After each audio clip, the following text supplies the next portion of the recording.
Small shops and humble homes line the dusty streets in Chunox village. In this small and quiet community, life moves at a leisurely pace.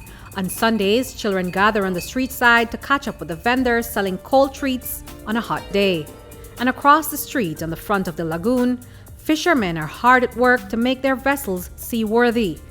It is a lively and colorful scene where important work gets done because in this idyllic village, fishing is a way of life. We have approximately 180 fishermen. We have 18 boats and like 6 skiffs. You know, we call it high boat because they're 25-foot lanchon. From the whole of the village, I might say maybe like 60% of the village are dependent of the sea that are fishermen.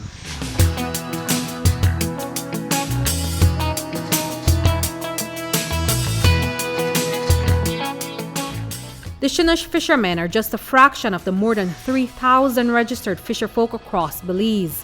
While fishing is the bread and butter for villagers in Chunox, it has significant impacts on Belize's economy. 15,000 Belizeans depend on fishing for their livelihoods, and seafood exports bring in over $10 million in revenue every year.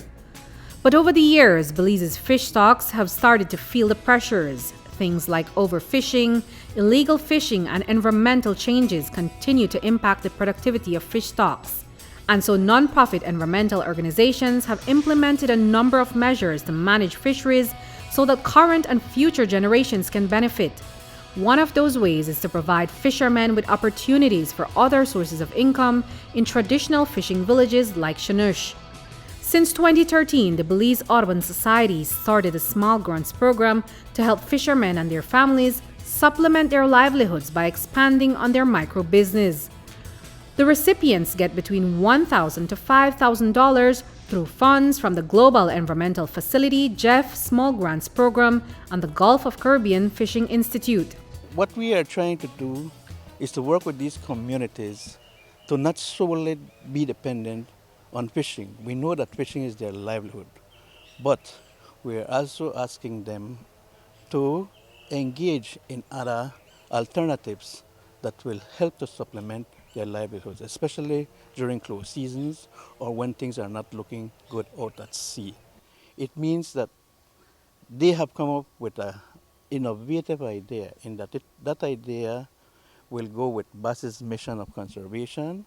That idea will provide benefits to the wider community, and the person who has applied also must have some kind of skill or has started a small business of her own or his own to engage in the program. Recipients of this grant must participate in entrepreneurship skills training, which are monitored by the Belize Audubon Society, because the plan is for the fishers to use the business to provide longevity.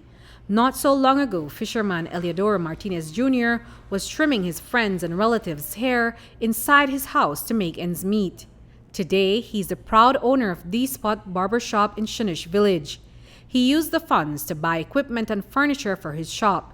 Now I'm do barbering as a part-time. After I go fishing, I have it as an alternative because sometimes fishing goes low, so I have another way to make money.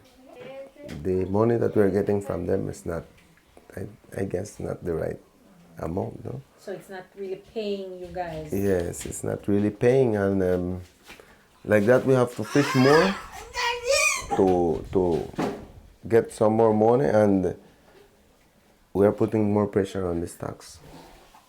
So by having businesses like this, I think that the fishing stocks will have a rest and will be able to replenish, no? The program is also empowering women in Chunox village. Relatives of fisherfolk who qualified for the program have since improved their fast food businesses, while others have expanded their cosmetology services. For many years, Arsenia Tut sold food from her family's kitchen, but after she was awarded the grant, she built this fast food restaurant, and today she's the breadwinner for her family. I like it. I like the business. I like cook. I like the kitchen for work because right here in the village we not got nothing to do. I feel happy. I feel like I'm an ex-woman now in my life. Right here we have a lot of lovely place who they sell food too. But I said me already first one in a place like that. Martinez and Tud are just two of the 37 recipients of the Small Grants Program. The Belize Audubon Society and the Fishermen Association in the village say the impact of the program is far-reaching. The people have improved their way of life by engaging into the program in terms of two things. One, they do not solely depend on fishing. That in a way reduce the amount of fishers that we have in the area, because like you know, we have a lot of fishermen around the entire country, and that is a way that, you know, that we are seeing the decreasing in fish stocks and, you know, in product. Yeah, but I think that is Audubon is playing an important role. Reporting for News 5, I'm Andrea Polanco.